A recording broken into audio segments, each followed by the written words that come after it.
What up, everybody? This is Rome, your favorite rapper. You know what I'm saying?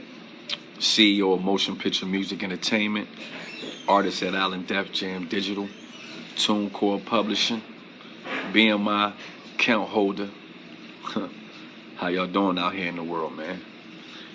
If you're a music entrepreneur, artist, label, management company, etc., and you trying to get your career off the ground, or basically you got all the tools and you actually looking for a record deal, well, I want to give you 10 record deal red flags that you are not supposed to do if you're looking for signing a major deal with a major record company. Now, because I got this thing in my head of some things don't cost a thing, you know what I'm saying? And it took me a long time to control my own career. So, this is me giving back. When a band receives their first record deal, there's a sense of accomplishment. You like, damn, somebody like me. Where do I sign that? I need that bread. But before you sign a contract with a label, it's important to understand what you're signing, because a lot of people don't know what they signing. They just go off word of mouth, off the management or the person who's signing you. So now, before signing a contract with a label, it's important to understand everything you about to put your John Hancock on. So basically, when I'm reviewing a record label agreement for an artist, it's not uncommon for there to be a number of red flags, warnings to watch out for in the agreement or relationship with the label. You feeling what I'm saying? So, I'm going to give y'all 10 basic things to look for as an independent artist, red flags, to make sure you know what you signing, or something to walk away from and be like, man, I ain't signing that. The first step is inconsistencies between what you are told and what's in the contract.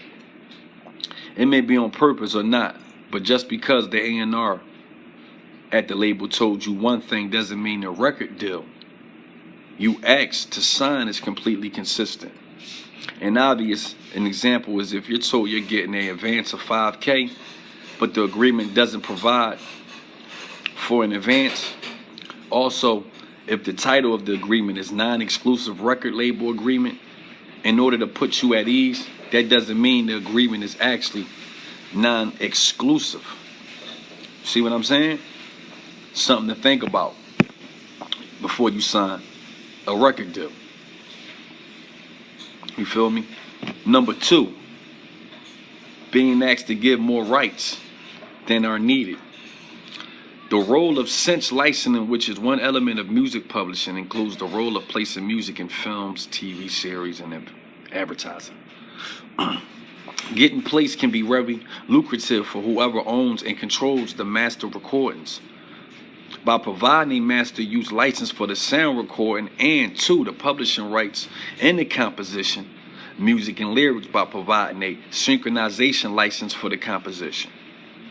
Other music publishers' roles include administering license and the collection of publishing royalties. And that's a lot of stuff that the average artist don't even know nothing about. A record label doesn't need to publish rights to distribute your music.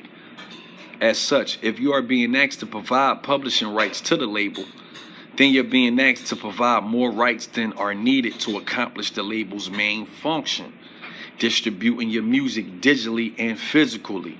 Unless you are being appropriately compensated for the publishing rights and the label is the right fit to be both your distributor and your publisher, then the requirements to grant publishing rights to your label is likely excessive. That's something that all you artists out there need to know. If you don't know that, most likely you're going to get beat out your money. If you read the label wants publishing rights, ask what they intend to do with these rights and how you're being compensated. Don't be dumb, man. Also, is the label action to own your masters. This isn't needed to distribute your music if you get a label a sufficient license to distribute your masters.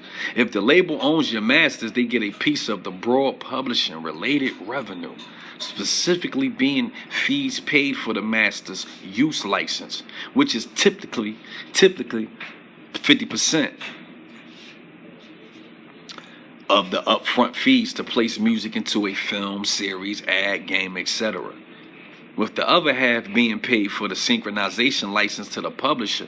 Also, whoever owns the masters controls the use of those masters, including for sync license opportunities, man. So y'all artists out there need to know this, man.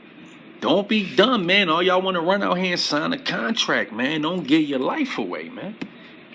This your creativity, man.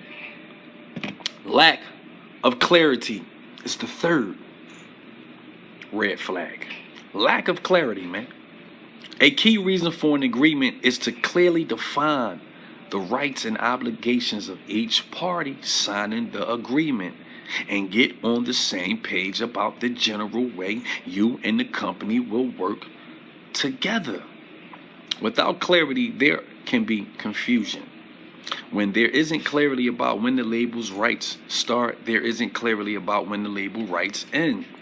When there isn't any clarity about what you need to deliver to the label, how can you prove you delivered in everything you needed to deliver? Unclear terms should be clarified. 4, future sales advances. I know y'all artists don't know nothing about that. Labels generally ask for the option to extend their rights. For example, a label that has the rights to distribute your first album may require the option to distribute the second and third albums once those albums are produced. The label may promise you an upfront cash advance against future sales. If they decide to extend their rights, which is referred to as exercising their option, but are you automatically entitled to get an advance? The label may have written the agreement in such a way that based on prior sales, they can access those additional rights by paying you a lower advance than the number in the agreement, or no advance at all. Y'all niggas better wake up.